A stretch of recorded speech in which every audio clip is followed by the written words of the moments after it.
para recuperar la patria, ganar las elecciones, queridos compañeros. Eso es lo más importante y lo más efectivo en este debido momento.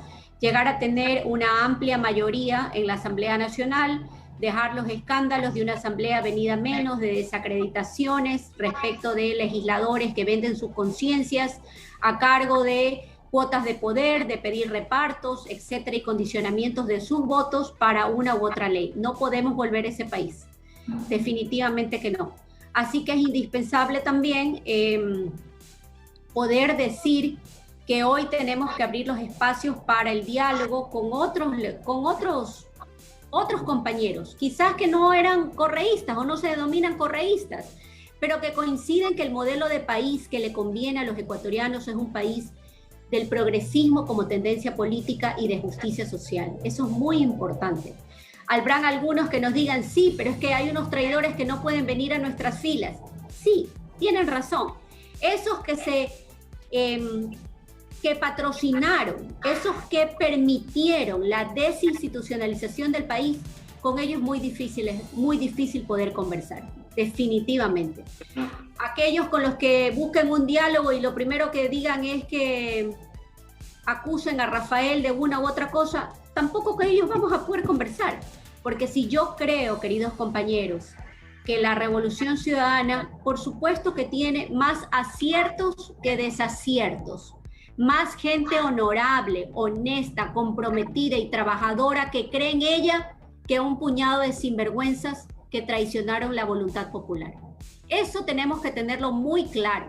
Más somos la gente sencilla, humilde y honesta que creció en este proceso.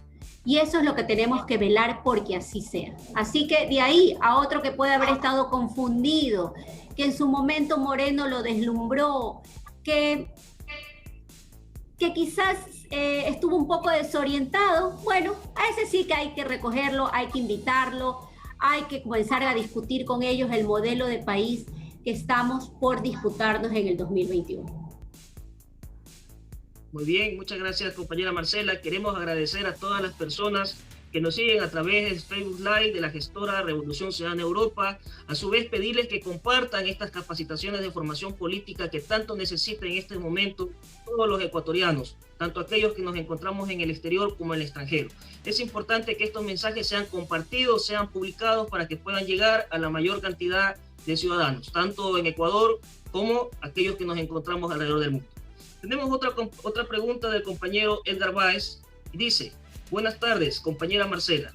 Después del despido de miles de trabajadores en el sector público, ¿es posible, si recuperamos la patria, recuperar el modo de vida, el trabajo de estos funcionarios que fueron ilegalmente despedidos? Y tenemos otra pregunta de una compañera de Suecia. Indica: después de haber visto cómo la policía y los militares se comportan contra el pueblo, soy de la idea de que en el próximo gobierno de la Revolución Ciudadana se debería dar de baja a los militares de altos rangos, al igual que en la política, ya que se han envuelto enemigos del pueblo. ¿Hay alguna forma o algún espacio para poder hacer esto? Bueno, una cosa como esa, para dejar de tener militares, requiere una asamblea constituyente, ¿no? Eso vale que lo digamos. Yo creo que hay extraordinarios soldados de la patria que dan la vida por defender no solamente nuestra soberanía, sino también defender la seguridad interna y externa del país. Así que no podemos generalizar, las generalizaciones siempre son odiosas, pero sí creo indispensablemente que hoy más que nunca, si tenemos algo que, digamos, que cambiar, yo estaría más por una idea de una reforma puntual a la Constitución.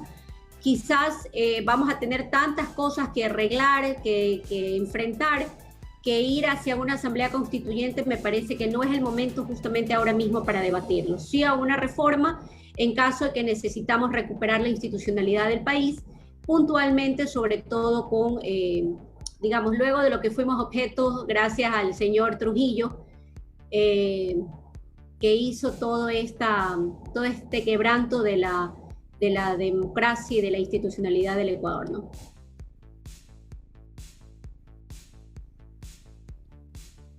Bien, muchas gracias, compañera Marcela. Tenemos una pregunta más del compañero Carlos Valencia. Buenas tardes, compañeros. ¿Cómo se va a hacer para escoger a gente en el partido que sea leal a los principios políticos de la causa y no suceda lo que pasó con Moreno? Puesto que esto, si bien es cierto, así como hubo gente inocente, también hubo gente que nos hizo quedar extremadamente mal. Bueno, ahí ese es el desafío de poder elegir los mejores cuadros, las mejores opciones, los mejores hombres, las mejores mujeres, que precisamente crean firmemente en las causas y en los principios que defendemos. Prueba de ADN para saber quién es traidor, menos traidor o más traidor no existe. Eso no existe. Esos son valores que se reciben en casa, la gratitud, la lealtad, el compromiso, el no doblegar y no dejar y abandonar las causas que uno cree con convicción, luchar por ellas. La dignidad. Eso es de casa. Eso muy difícilmente uno las encuentra en la organización política. Uno ya va formado en la organización política. El que es sinvergüenza va a ser sinvergüenza si es médico, si es abogado, si es arquitecto, si es ingeniero, si es comerciante o si es político. O sea, eso no pasa por ahí. Pero sí es cierto que debemos ser más selectivos quizás con aquellos que hoy se dicen arrepentidos. Yo tengo a veces muchos diálogos con algunos compañeros y dicen, sí, pero es que quiere venir fulano de tal. Bueno, dígale que venga, porque no vamos a ganar las elecciones entre nosotros mismos, entre los convencidos. Pero eso sí, no puede estar en la primera fila, que esté atrás. Como muchos que por muchos años levantaron las banderas de la revolución y que firmemente, aun cuando estuvieron atrás, siguieron defendiendo la revolución, aun cuando todos nos dejaron, todos nos negaron, muchos nos repudiaron, otros nos insultaron y otros pretendieron vejarnos y pretender acallarnos, pero no sucedió. Yo creo que más fuimos los que resistimos, los que convencidos de que el proceso le hizo bien al país, que habrán cosas que habrán que corregir, habrán otras cosas que hay que profundizar, hay nuevos desafíos, nadie estaba preparado para hacer política con COVID, nadie estaba preparado para las nuevas formas de economía y cómo vamos a enfrentar las graves crisis económicas que están pasando, no el Ecuador, el mundo entero. Nadie estaba preparado para ello.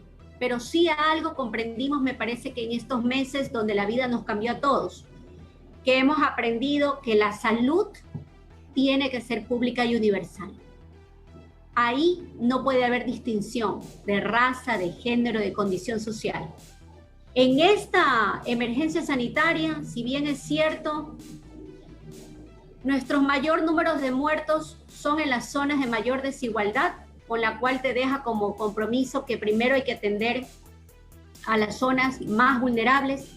También nos dejó claro que ni todo el dinero del mundo puede comprar la salud y que por eso tenemos que fomentar políticas de prevención, por eso tenemos que aprender a alimentarnos bien, por eso tenemos que cuidar a nuestros enfermos de las enfermedades típicas de los ecuatorianos, como la diabetes, como la hipertensión, como todas ellas.